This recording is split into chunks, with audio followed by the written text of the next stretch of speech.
Olivier Lemner, alors découvrir les vins bio et nature, pourquoi faut-il un guide pour les découvrir? Pourquoi faut-il un guide? Parce que on croit que c'est simple, il suffit d'acheter un vin bio et puis l'affaire est pliée.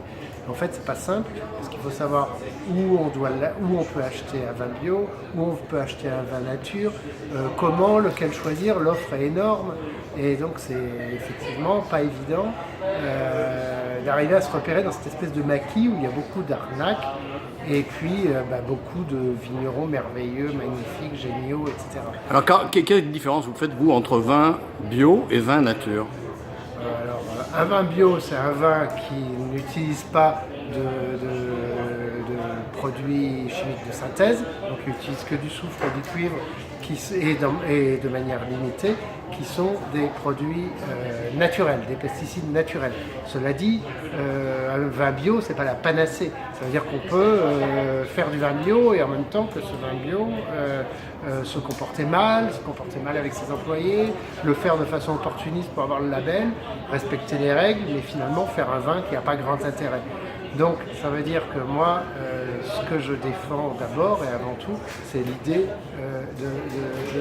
d'essayer de savoir ce qu'on boit et plutôt que de faire confiance à un label, de faire confiance à des hommes et des femmes qu'on va essayer de rencontrer à travers divers réseaux, par curiosité. Moi je trouve que c'est un formidable plaisir que de faire un groupe avec des copains, de tester des vins, de les essayer, d'aller dans les salons, de voir ce qui nous plaît, ce qui ne nous plaît pas, s'initier à la dégustation. Et puis ensuite, d'aller se faire plaisir, aller voir les vignerons qui nous ont intéressés, qu'on a dégustés, discuter avec eux, de voir comment ils travaillent, et c'est-à-dire revenir à pas des vins tout faits, qui se ressemblent tous, qui sont marketés, etc., mais revenir à des vins authentiques, qui ont du sens, qui correspondent au terroir, et qui correspondent où derrière, il y a des vraies personnes, des vraies aventures, des vraies histoires, revenir aux origines du vin, finalement. Sous le label vin bio, il y a plusieurs cahiers des charges. Non, il n'y en a qu'un. Entre le bio générique, le Déméter, le Nature et Progrès. C'est pas pareil. Alors allons-y. Ce qu'on appelle vin bio, ce sont des vins c'est la fameuse feuille européenne ou le logo AB en France. Donc c'est des vins qui obéissent à un certain nombre de contraintes. Ces contraintes, c'est des contraintes. La première, c'est de ne pas utiliser de produits chimiques de synthèse. En revanche, il y a des logos comme Déméter qui sont des logos en biodynamie qui, eux, ont des contraintes beaucoup plus exigeantes. Et puis vous avez les vins nature où il n'y a aucune norme, c'est-à-dire que vous n'avez même pas le droit d'écrire vin nature sur une bouteille. Et donc le vin nature, il faut vraiment savoir à qui on l'achète. Alors le vin nature, c'est un vin qui est en principe un vin bio, qui est un vin avec un minimum de sulfite, un minimum de technologie et aucun produit de synthèse. Mais ça, c'est marqué nulle part. Donc quelqu'un peut dire je fais du vin nature et faire de la merde et faire des choses complètement artificielles et pas bonnes. Donc il faut faire attention. Ça veut dire qu'on en revient à ce que je disais, c'est-à-dire ce qui est majeur, ce qui est vraiment important, c'est d'avoir de faire confiance à un vigneron, d'apprendre à connaître un vigneron, d'apprendre à identifier et de savoir qu'est-ce qu'on achète, à qui on l'achète. Et à la limite, vous avez des gens qui n'ont pas le label bio, mais qui se comportent beaucoup mieux que des gens qui ont le label bio. Ultime Donc question. C'est un peu compliqué, c'est pour ça que j'ai écrit un bouquin là-dessus. On croit que c'est simple, en fait c'est complexe. Ultime question, Olivier, on parle aujourd'hui de la conversion au bio. Vous sentez, vous, en tant qu'ancien journaliste et observateur de ce milieu, que justement la conversion progresse ? Non seulement je le sens, mais je le vois, parce que les chiffres montrent que cette année, en 2018, on n'a jamais eu autant de conversion au bio. On ne produit pas assez de bio, on n'en a pas assez, et la demande est en train d'exploser à plus de 20% de progression chaque année.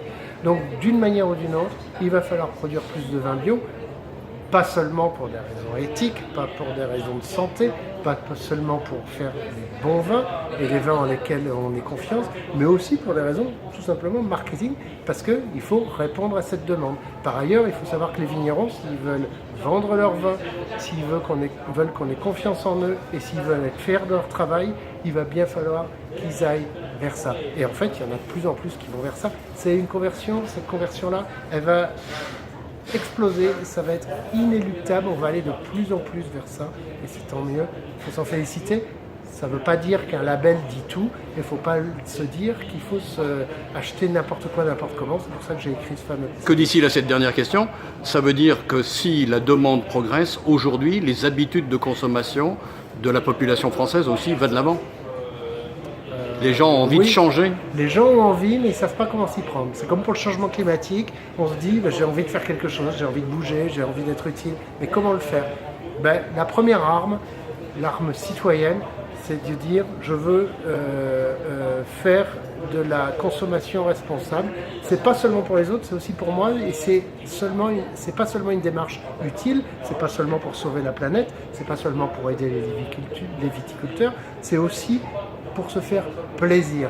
Et je pense qu'on ne sauvera la planète, on ne se sauvera nous-mêmes, et on ira dans la bonne voie qu'avec du plaisir. Si c'est de la punition, si c'est de la contrainte, et si on n'en voit pas vraiment l'intérêt et le plaisir, on n'avancera pas et ça ne bougera pas. On se forcera pendant 3 mois pour avoir bonne conscience et on laissera tomber après. Dans mon bouquin, ce que j'explique, il faut apprendre à tenir bon. Et pour tenir bon, c'est ça, c'est aller chercher les motivations en soi et le plaisir en soi. Et vous allez voir ce que c'est l'incroyable plaisir de déguster des vrais vins, de découvrir des vrais viticulteurs, d'avoir un vrai échange, de retrouver des vrais terroirs.